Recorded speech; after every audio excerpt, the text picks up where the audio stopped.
শিলিগুড়ি শহর আমাদের গর্ব শহর। এখানে সম্প্রীতি বরাবর শিলিগুড়িতে এই অঞ্চলের মানুষ যা রক্ষা করে এসেছেন। আজকে এই সময় দাঁড়িয়ে আমরা লক্ষ্য করছি যে শিলিগুড়ি শহরের সম্প্রীতির পরিবেশকে আজকে ধ্বংস করতে যাচ্ছে বিজেপি এবং তৃণমূল কংগ্রেস। ধর্মের নাম করে, ভাষার নাম করে, জাতের নাম করে, বর্ণের নাম করে শিলিগুড়ির যে ঐতিহ্য, এই ঐতিহ্যকে বিজেপি তৃণমূল তারা ধ্বংস করতে চাইছে। তখন দেখছি আমরা 18-20 নম্বর ওয়ার্ডের যে ক্রিকেট খেলা তাকে নিয়ে পরিস্থিতিকে ধর্মের হাঙ্গামার দিকে টেনে নেওয়ার চেষ্টা হচ্ছে। তখন 4 নম্বর ওয়ার্ডের ঘটনাকে, তখন মাটি আনার ঘটনাকে, বিভিন্ন এই যে ঘটনাগুলো শিলিগুড়ি দেশ জুড়ে, রাজ্য জুড়ে আজকে বিজেপি তৃণমূল কংগ্রেস ক্ষমতায় আছে। সমস্ত উন্নয়নের কাজ বন্ধ, গরিব মানুষের জীবন জীবিকা আজকে আক্রান্ত, মানুষের বেঁচে থাকবার আজকে লড়াই, মানুষ রাস্তায় নেমেছে। মানুষের যখন বেঁচে থাকবার লড়াইয়ে মানুষ যখন আজকে রাস্তায় নেমে গেছে, তখন মানুষের এই প্রতিবাদকে, মানুষের ঐক্যবদ্ধ আন্দোলনকে, শাসকের বিরুদ্ধে, তৃণমূলের বিরুদ্ধে, বিজেপির বিরুদ্ধে যে আন্দোলনকে, এই আন্দোলনকে স্তব্ধ করে দেওয়ার জন্য তারা ধর্মের নাম করে, ভাষার নাম করে তারা রাজনীতি করছে।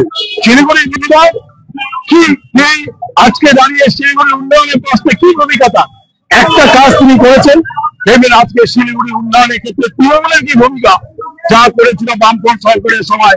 বামফ্রন্টের ভোট, বামফ্রন্ট সরকার, অশোক ভট্টাচার্য যখন মন্ত্রী ছিলেন, বিকাশ ঘোষ মেয়র ছিলেন, সফল সরকার চেয়ারম্যান ছিলেন, কি করেছে আজকে শিলিগুড়িতে? কিচ্ছু করেনি।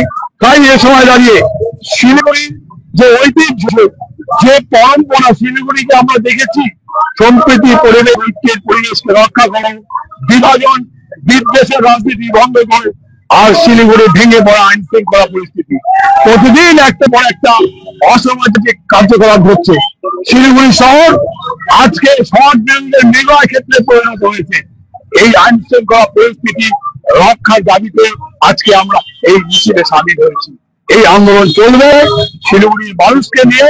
শিলিগুড়ি ঐক্য সম্প্রীতির পরিবেশ রক্ষা করবার জন্য যে আমাদের সংগ্রাম, শিলিগুড়ির উন্নয়নকে এগিয়ে নিয়ে যাওয়ার সংগ্রাম, শিলিগুড়ির আইন শৃঙ্খলা রক্ষা করবার যে সংগ্রাম, তা আমাদের চলবে।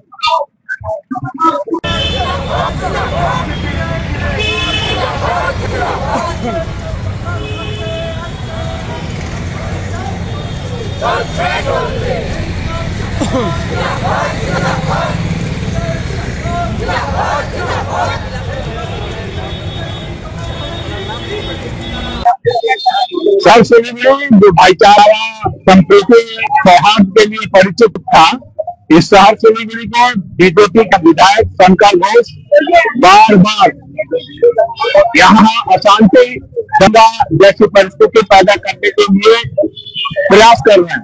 शंकर घोष बच्चों के झगड़े को हिंदू मुसलमान के झगड़ा में तब्दील कर दे रहे हैं। 4 नंबर वार्ड में हम लोग देखे, यहाँ 20 नंबर 28 नंबर में भी बात, ये शहर ऐसा नहीं था। ये हिंदू मुसलमान के विभाजन की राजनीति को ला रहे हैं शंकर घोष, बीजेपी के विधायक। हम लोग आज धिक्कार जनाते हुए इस राजनीति के खिलाफ अमन शांति चैन भाईचारा के आह्वान पर यहाँ सीपीआई पे हम जुलूस किए। फिर तमाम लोगों से हम लोगों का आह्वान था कि भाईचारा को खत्म न होने न दें, अमन शांति चैन को बनाए रखें। हम बटेंगे नहीं हिंदू मुसलमान में, हिंदी भाषी, बांग्ला भाषी, नेपाली भाषी में हम नहीं देंगे।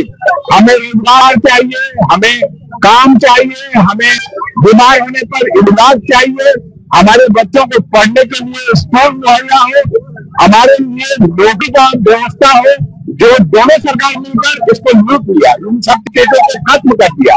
इसलिए ये राजनीतिक दिवालियापन है बीजेपी का, और इस बीजेपी को मदद दे रही है तृणमूल कांग्रेस की सरकार।